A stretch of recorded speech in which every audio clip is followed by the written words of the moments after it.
Hello అండి. Welcome to my channel. ఈ వీడియోలో మీకు కేవలం బియ్యం పిండితోనే ఎంతో టేస్టీగా ఉండే మముడులని ఏ విధంగా చేసుకోవాలో చూపిస్తాను. చాలా అంటే చాలా టేస్టీగా ఉంటాయి బియ్యం పిండితో ఈ విధంగా చేసుకుంటే. వీడియోని కంప్లీట్‌గా చూడండి, స్కిప్ చేయకుండా. కొత్తగా ఛానల్ని చూస్తున్న వాళ్ళుంటే సబ్స్క్రైబ్ చేసుకోండి. వీడియో నచ్చినట్లయితే లైక్ చేయండి. చాలా అంటే చాలా టేస్టీగా ఉండే వీటిని ఎలా చేయాలో కంప్లీట్‌గా చూపిస్తాను. వీడియో మొత్తం చూడండి. చూడండి ఎంత బాగున్నాయి, చూడ్డానికి చాలా క్రిస్పీగా కూడా ఉంటాయి. వీటి కోసం ముందుగా మనము బియ్యం పిండి తీసుకోవాలి. మనకు కావలసినంత బియ్యం పిండి తీసుకోవాలి. అందులో కొంచెం ఓమ, కొన్ని నువ్వులు కూడా వేసుకోవాలి. అలాగే అందులోనే కొంచెం ఉప్పు కూడా వేసి మంచిగా కలుపుకోవాలి. ఈ విధంగా కలుపుకున్నాక కొన్ని కొన్ని నీళ్లు పోసుకుంటూ పిండిని మంచిగా కలుపుకోవాలి. చూడండి, ఇలా చూపిస్తున్న విధంగా పిండిని మంచిగా కలుపుకోవాలి. బాగా గట్టిగా కలపకుండా కొంచెం మెత్తగా ఉండేటట్టు ఇలా కలుపుకోండి. అప్పుడే మురుకులు మంచిగా వస్తాయి. ఇలా కలుపుకున్న పిండిని పక్కకు పెట్టుకొని స్టవ్ ఆన్ చేసుకొని కడాయి పెట్టుకొని డీప్ ఫ్రైకి సరిపడంత ఆయిల్ వేసుకోవాలి. ఆయిల్ బాగా వేడవ్వాలి.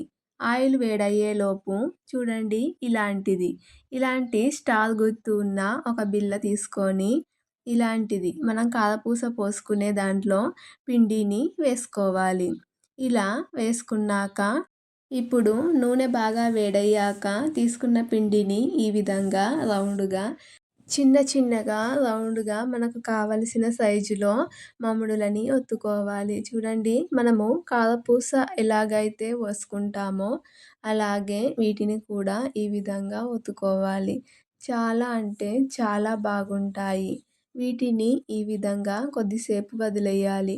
కొద్దిసేపు అయ్యాక రెండు సైడులా కూడా మంచిగా వేయించుకోవాలి. ఇలా మంచిగా క్రిస్పీగా అయ్యేదాకా ఇలాగే వేయించుకోవాలి. రెండు సైడులా కూడా మంచిగా వేయించుకుంటూ కొద్దిసేపు అయ్యాక మంచిగా వేగాక వీటిని తీసుకుందాం. చూడండి, ఈ విధంగా మనము వేసుకున్న మురుకులన్నింటినీ కూడా ఈ విధంగా ఒక ప్లేట్లోకి తీసుకోవాలి.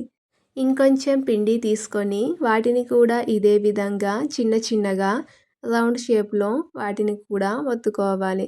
చూడండి, చాలా సింపుల్గా చేసుకోవచ్చు. ఇదే విధంగా మనం మొత్తం పిండిని కూడా చేసుకోవాలి. ఇలా మంచిగా రౌండ్ షేప్లో చిన్నగా వేసుకోవాలి. ఇలా వేసుకున్నాక వీటన్నింటినీ కొద్దిసేపు కదపకుండా అలాగే ఉంచాలి. అవి పైనకి తేలాలి. ఈ విధంగా తేలాక రెండు సైడులా కూడా మంచిగా తిప్పుకోవాలి. ఈ విధంగా రెండు సైడులా కూడా మంచిగా వేయించుకొని క్రిస్పీగా అయ్యాక వీటిని కూడా తీసి ప్లేట్లోకి వేసుకుందాం. ఇదే విధంగా మనం మొత్తం కలుపుకున్న పిండిని చిన్నగా రౌండ్గా ఆయిల్లో వేసుకోవాలి. ఇలాగే మౌడులని మొత్తం కూడా కంప్లీట్ చేసుకొని వేయించుకోవాలి.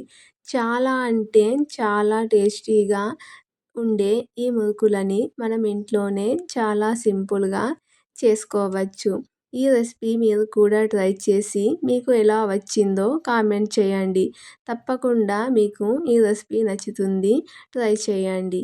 వీడియో నచ్చినట్లయితే లైక్ చేయండి. కొత్తగా చూస్తున్న వాళ్ళుంటే సబ్స్క్రైబ్ చేసుకోండి.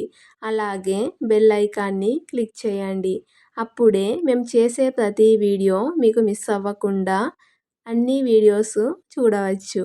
ఇలా ప్రతి వీడియో కూడా చూసి ప్రతి వంటకం ఇంట్లోనే చేసుకోండి. Thank you.